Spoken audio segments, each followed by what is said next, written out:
नमः पार्वतीपते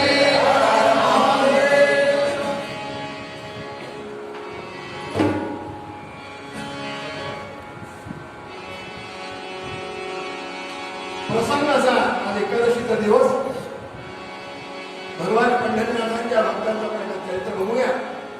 सर्वांचे आवडतो परिचयाचे पण गोडवा काही अभिट आहे. त्यामुळे कोण होता अधिकारी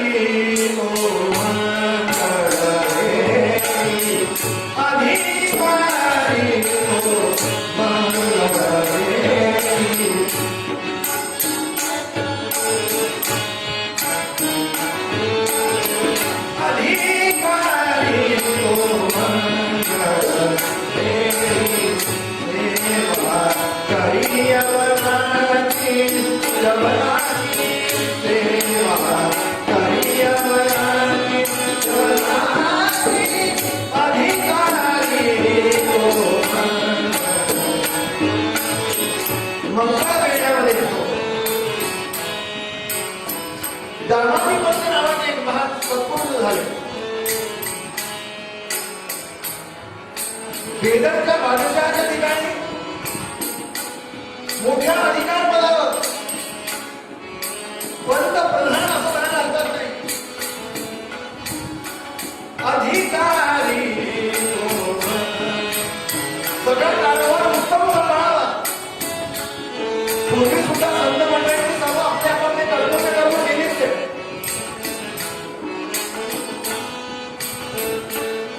पण हे सगळं असताना सुद्धा एवढ्या मोठ्या पदावर असताना सुद्धा पंचांचा दुसरा जो भाग होता हे सगळं करत असताना काल आपण पाहिलंय अनुसंधान पाहिजे भगवंताच्या भक्तीमध्ये. नानक भक्ती सुद्धा सांगताय अनुसंधान.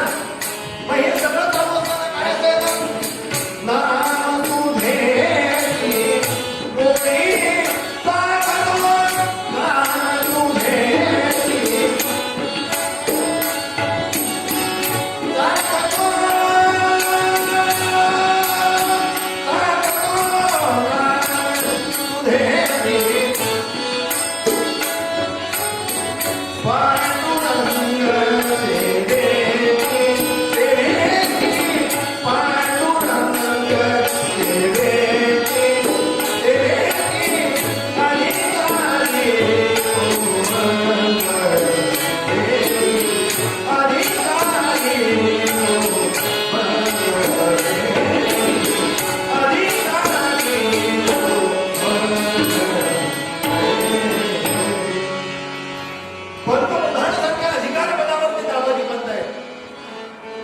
बादशाच्या ठिकाणी.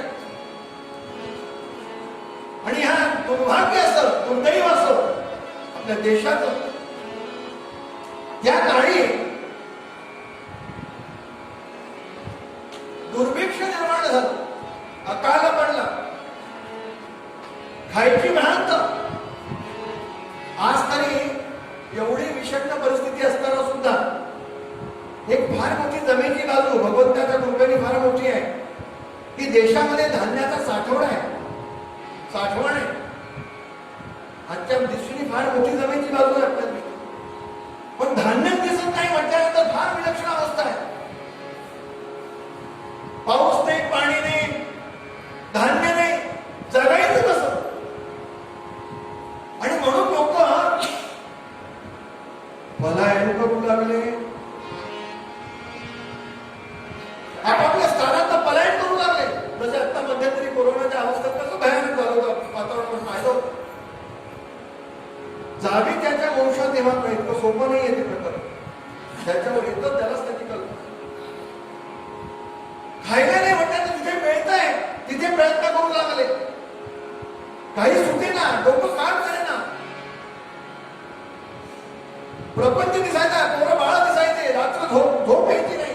उद्याची काय व्यवस्था, सकाळी खाली संध्याकाळची काय व्यवस्था. मग काही मंडळींनी सल्ला मशवरा केला आणि सगळ्यांनी विचार केला की आपण पंतांना विनंती करू. का संतांचा स्वभाव आहे. पंत म्हणजे साधे नाही, संत आहेत.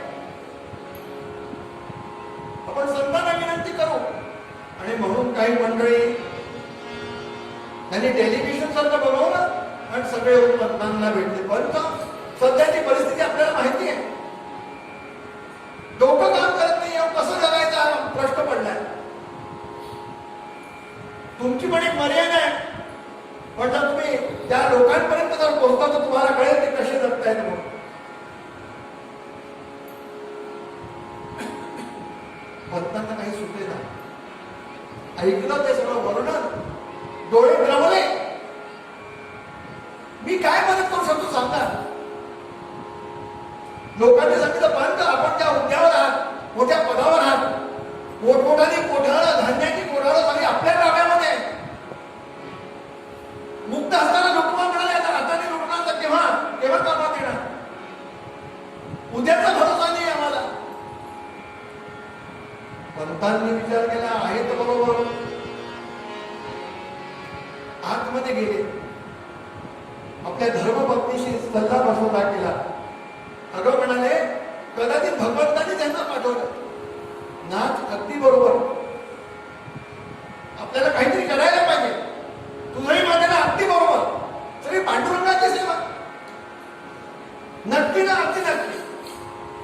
मग काय विचारता, लोकांना सांगितलं या आणि लुटा, जेवढं पाहिजे तेवढं घेऊन जा आपापल्या ऐपती प्रमाणे. भया पंत जबरदस्त, भया पंत जबरदस्त, सुबह सब दुनिया को मस्त, सब ही धान्य किया फस्त, मुक्त हस्त लुटाया.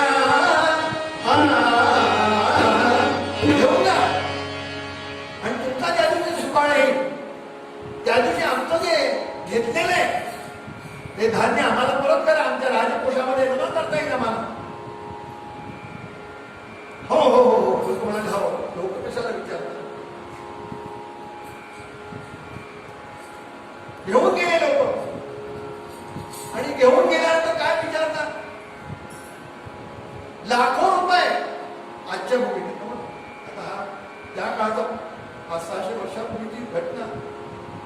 पण त्यावेळेस सुद्धा असं सांगतात की रात्रीच्या समयाला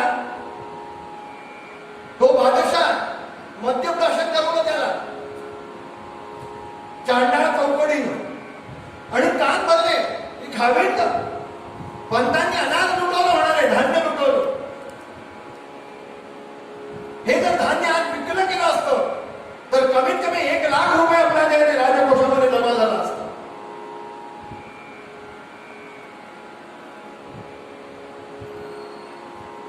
1 लाख रुपये त्या काळी यांना ऐकलं मात्र.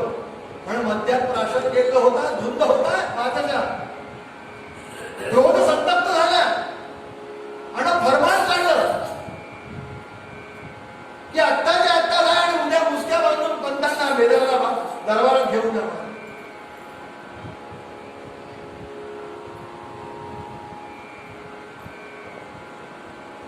शिपाई निघाले, मदतदार बदल करत करत करत दुपारच्या वेळेला, दुसऱ्या दिवशी दुपारच्या वेळेला येऊन पंत घरामध्ये भगवंताची पूजा तर झाली आहे आणि अखंड नामस्मरणाचा अनुसंधान. पांडुरंग हरी वासुदेव हरी, पांडुरंग हरी वासुदेव हरी, पांडुरंग हरी वासुदेव हरी. भगवंताला नमस्कार केला. पत्नीनं वाढलंय म्हणून जेवायला बसतात, पानावर बसते पंत. आणि तेवढ्यामध्ये दरवाजा वाजला. दरवाजा खोलो, दरवाजा खोलो, दरवाजा खोलो. सरळ झालं, आवाज ओळखला, तर झालं काहीतरी विपरीत परिस्थिती आहे. त्यांनी दार उघडलं, पाहिलं तर शिपाई. पण त्यांच्या ओळखीची सगळी मंडळी. सांगितलं, महाराज आमचा नाईलाज आहे. आमची अवस्था अशी, समर्थांनी वर्णन केले, एका दुर्भिक्ष कारणे नीचाची सेवा करणे.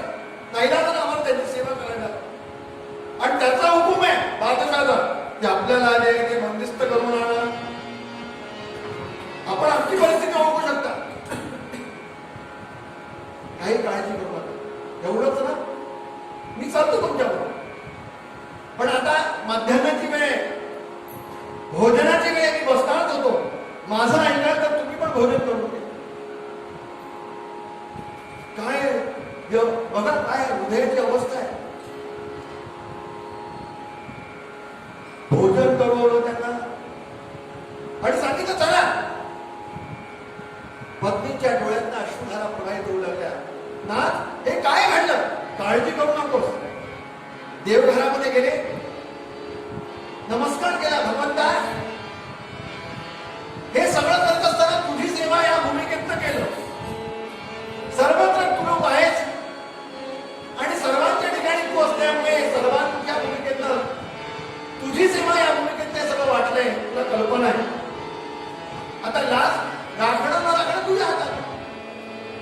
जे करणं केलं ते तूच ठरवलं, ते पण मी केलं नाहीच. नमस्कार केला आणि पंत निघाले. योगायोग असा जाताना त्या शिपायांना म्हणाले, मंगळवेढ्याहून बेदरला जाताना पंढरपूर लागतो वाटेमध्ये. सांगितलं वाटेमध्येच आहे. माझी इच्छा आहे की भगवंताचं जे आपण दर्शन करावं. शिपाई म्हणाले की हरकत नाही महाराज, एवढं आमच्या हातात आहे. भगवान पंढरीनाथाच्या राऊळामध्ये आले, दर्शन केलं डोळे भरून आणि तिथे पाहताना काय विचारतात, जय जय विठोबा रमाई, जय जय विठोबा रमाई, जय जय विठोबा रमाई, जय जय विठोबा रमाई, जय जय विठोबा रमाई, जय जय विठोबा रमाई.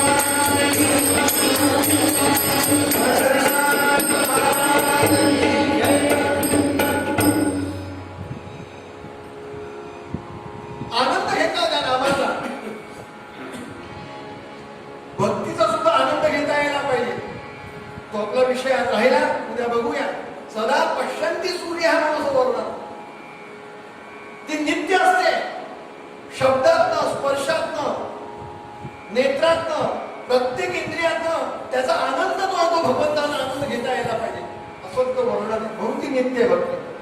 तो आनंद त्याने घेतला, डोळे भरून पाहिलं, नमस्कार केला आणि पंतांची स्वारी बेदरला येऊन बादशाहाच्या दरबारात प्राप्त झाली. मुजरा केला कावेंद्र, पंत आम्हाला असं करण्यात आलं की तुम्ही धान्य लुटवलं म्हणे. कावेंद्र लुटवण्यापेक्षा वाटलं असं म्हणणं योग्य. सध्याची परिस्थिती आपण बघत आहात, जिकडे तिकडे दुर्भिक्ष आहे, खायला भ्रांत आहे, लोक त्राही करतायत. पंत कोणाला विचारून केलं? खाविंद्र आपली आमच्यावर पूर्ण मर्जी आहे, सगळे अधिकार आपण आम्हाला दिले. मग आज आपल्या मनामध्ये असा विकल्प काय हवा? ते काही नाही. आज जर आम्ही विकलं असतं, लुटवलं असतं तर 1,00,000 रुपये मला मिळाले असते, 1,00,000 रुपये मला मिळाले असते. तुमच्या ह्या कारणामुळे आमचे 1,00,000 रुपयाचं राजकोषाचं नुकसान झालंय, त्याची भरपाई करा. आणि नाहीतर रागवलेला होता, संतप्त झालेला होता, नाहीतर यांना क्रेडिट टाका. तोपर्यंत भरपाई होत नाही, तोपर्यंत खावीच. हे काय आपल्या डोक्यात आलं आज कळतच नाही. अरे आपला धर्म, आमचा धर्म सगळा एकच सांगतो, गरजवंताची सेवा करणे म्हणजे ईश्वर की सेवा आहे, भगवंताची सेवा आहे, अल्लाची सेवा आहे म्हणाले. हा आपलाही धर्म सांगतो. पण आज काय झालंय? बादशाह मान वळवली, बघायलाच तयार होईना. पंत म्हणाले तशी इच्छा भगवंताची, जसे ठेवीसी ते तैसे राहावे, तुझ्या बुद्धी होगे की हो विवरावे. जसं ठेवली तसं. यालाच महाराज म्हणाले, ठेविले अनंते तैसे की राहावे, ठेविले अनंते तैसे की राहावे.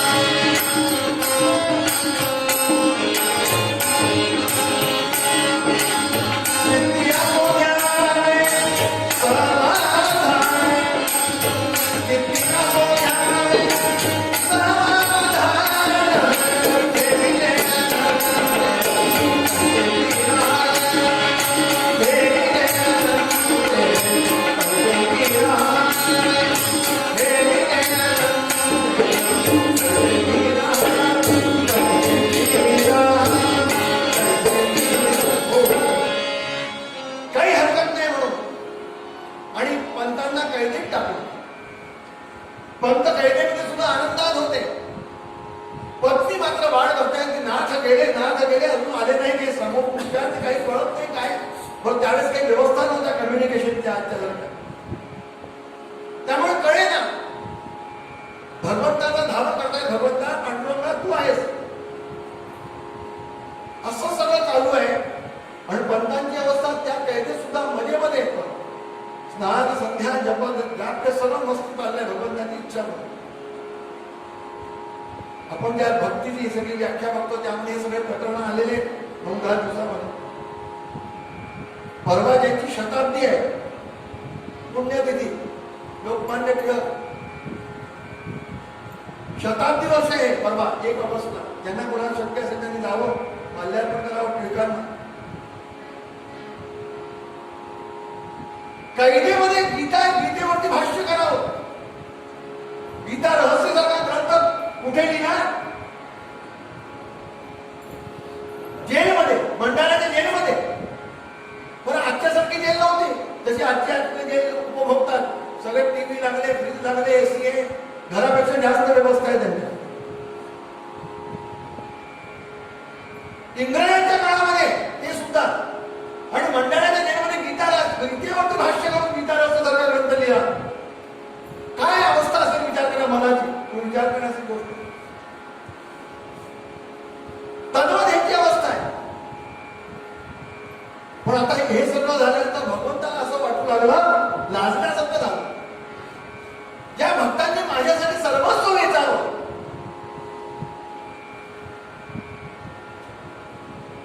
आणि त्यांच्या रक्षणासाठी आम्ही जर गेलो नाही तर उपयोग काय आमचा. म्हणून भगवंताला लाजण्यासारखं झालं. आणि मग गमतीत सांगायचं तो द्रवलाच त्याला लाजण्यासारखं झालं, चोरल्यासारखं झालं. तो म्हणाला माझं एवढं वर्णन करून ठेवलंय. दिनाचा दयाळू, मनाचा मवाळू, स्नेहाळू, कृपाळू, जगीदास पाळू. आणि काही उपयोग नाही मला तर काय उपयोग आहे म्हणून. मग स्वारीची राहुला केलं नाही निघालेच. कसे निघाले? मुंडासं बांधलंय डोक्याला. आणि ह्यांचा जो ढेड होता त्या विठू महाराजचा वेश परिधान केला यांनी.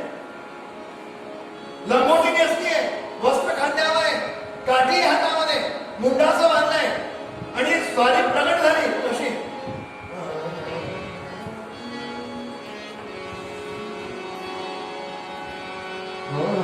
झाला महार पंढरीनाथ,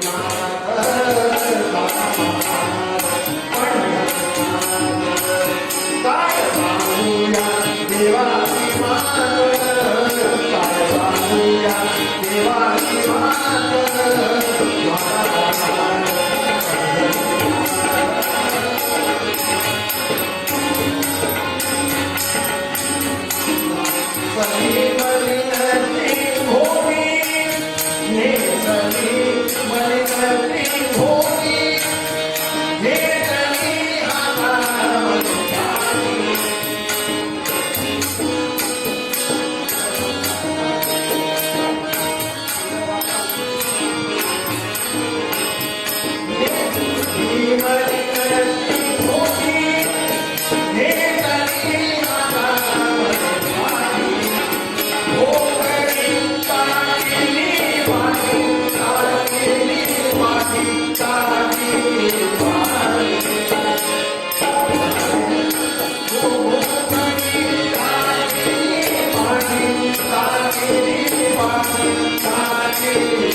दरबारामध्ये प्रकट झाली. नुसती झाली नाही, याला भगवंतानं त्यांना बादशाला मुद्रा केला. आता हा कोण मुद्रा करणारा? पंतांनी वर्णन केलंय. जोहार रमण मुनींचा, जोहार रमण मुनींचा, रुक्मिणीच्या कंठीचा जोहार. जोहार कैवारी यवना करीतो महार जोहार. रुक्मिणी पती आहे, अनंत मोठी ब्रह्मांड आहे, पण त्या बादशाला भक्तासाठी जोहार करतोय, मुद्रा करतोय. जोहार मायला, जोहार महारंभी, मंगळा देव्याला. जोहार मायला, जोहार महारंभी, मंगळा देव्याला. बंदारा मुलाला साकारला आहे, बंदारा मुलाला साकारला आहे, पंतांचा घरदार रे. जोहार मायला, जोहार महारंभी,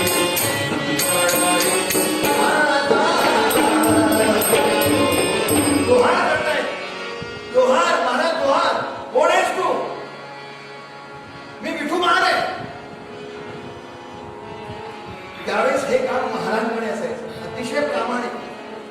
फायनान्शियल जेवढे सगळे देवाणघेवाण आणि सगळे फायनान्शियल डिपार्टमेंट त्याच्यावरती ही मंडळी असायची, अतिशय प्रामाणिक.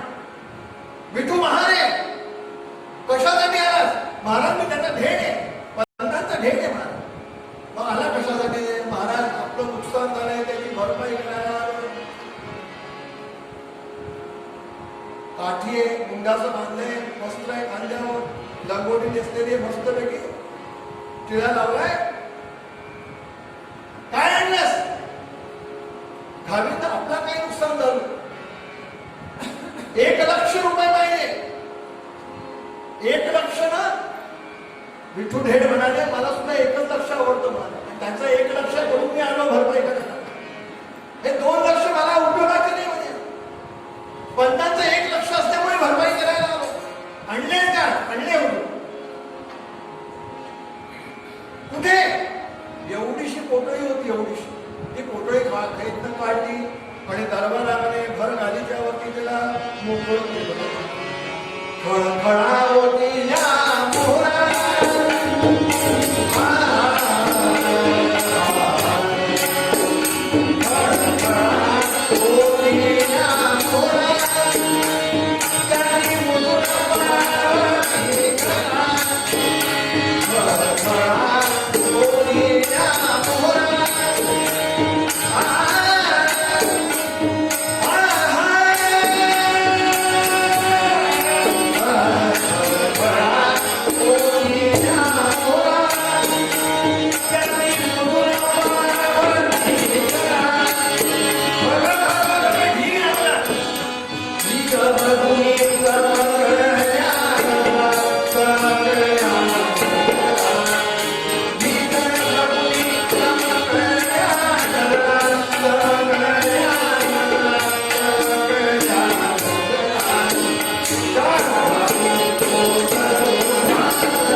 मला एक प्रसंग आठवतो आपल्या इथे स्टेट टाइमला. पूर्वीच्या मोहरा असायच्या, मोहरा चांदी पर्यंत मोहरा. मग त्याला आता हे पावसाळ्याचे दिवस वगैरे सुरू झाले की त्याला हे लागायचं गुण म्हणतात तसे गस्टिंग आपण म्हणतो जंग गुण लागायचे गुण. मग त्याला काय करायचं उन्हामध्ये वाळायला टाकायचे गच्चीवर. मी जुन्या गोष्टी ऐकलेल्या वाळ्या उन्हामध्ये टाकायच्या. आता एवढ्या त्या मोहऱ्या कोणी मोजायच्या. मग मोजल्यानंतर त्याचा हिशोब व्हायचा किती कमी आहे एवढ्या कमी आहे सांगा म्हणजे वाळल्या म्हणून टाकून द्या हिशोबामध्ये. जय मोहऱ्या वाळल्या संपल्या लोक आता थोडेफार वरची मजा करणारच ते वाळल्या तद्वत मोजून घे पुढे मोजायचं पाहिलं बादशाह आणि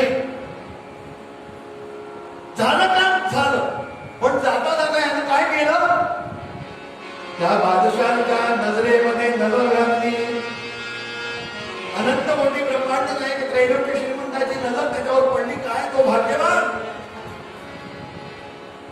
नजर पाहिली मात्र आणि निघून गेले. पण त्याची ती नजर लागली. ती नजर मिळाल्यानंतर त्याला वेळ लागलं. पंत को बोलाव काय विठुडे काय विठुडे काय झालं. अरे तुझा विठुडे आला होता आणि 1,00,000 रुपये देऊन गेला. म्हणाला तुझा सेवक आहे नोकर आहे. यांना कळेच ना कोण विठू आणि कुठला धेड कुठलं काय 1,00,000 रुपये बरे 1,00,000 रुपये इतकी गोळा होणं सोपं नाहीये. त्यांच्या लक्षात आलं की अरे कोणी दुसरं तिसरं कोणी नाही. तो बादशाह वेळेला म्हणे उनको बुलाव विठू ढेड को बुलाव त्याचं दर्शन कराव. बादशाह सांगतोय बादशाह काय म्हणाला लक्ष द्याव. पंत ढेड तेरी मुरादाची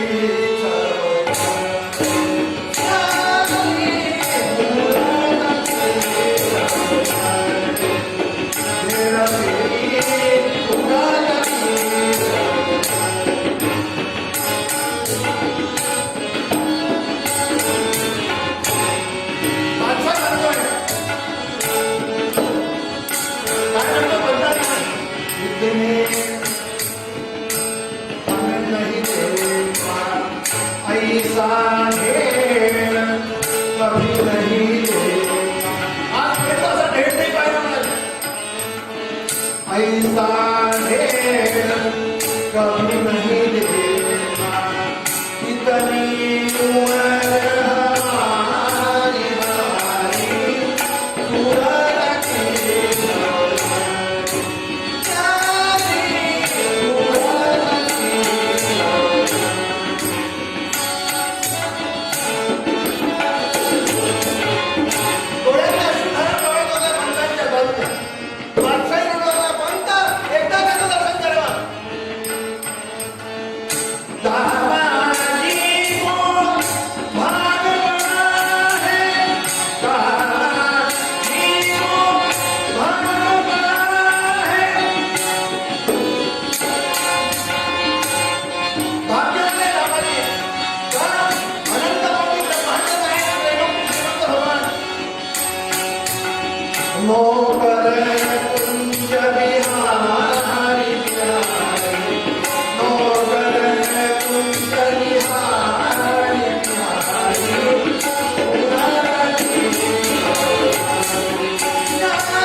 आता लाज आपल्या हातात आहे.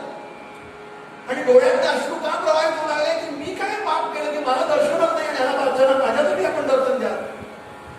मग धावा गेला भगवंताचा.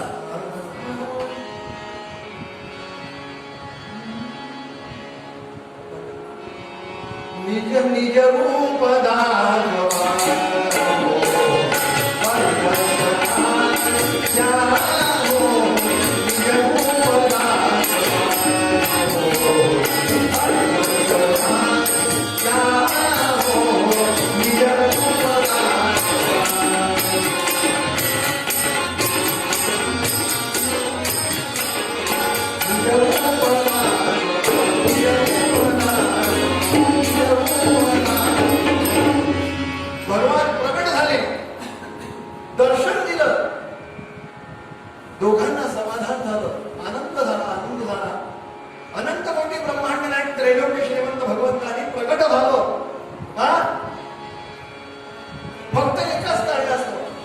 ज्या ज्या भक्तांनी आपलं मन भगवंताला अर्पण केलं त्याला भगवान प्रतिसाद देतात, पावतात आणि तोच मूळ मुद्दा समर्थ आपल्या मनाच्या श्लोकाच्या माध्यमातून मानवत आहे, सांगतायत, मनाला समजवतात. मन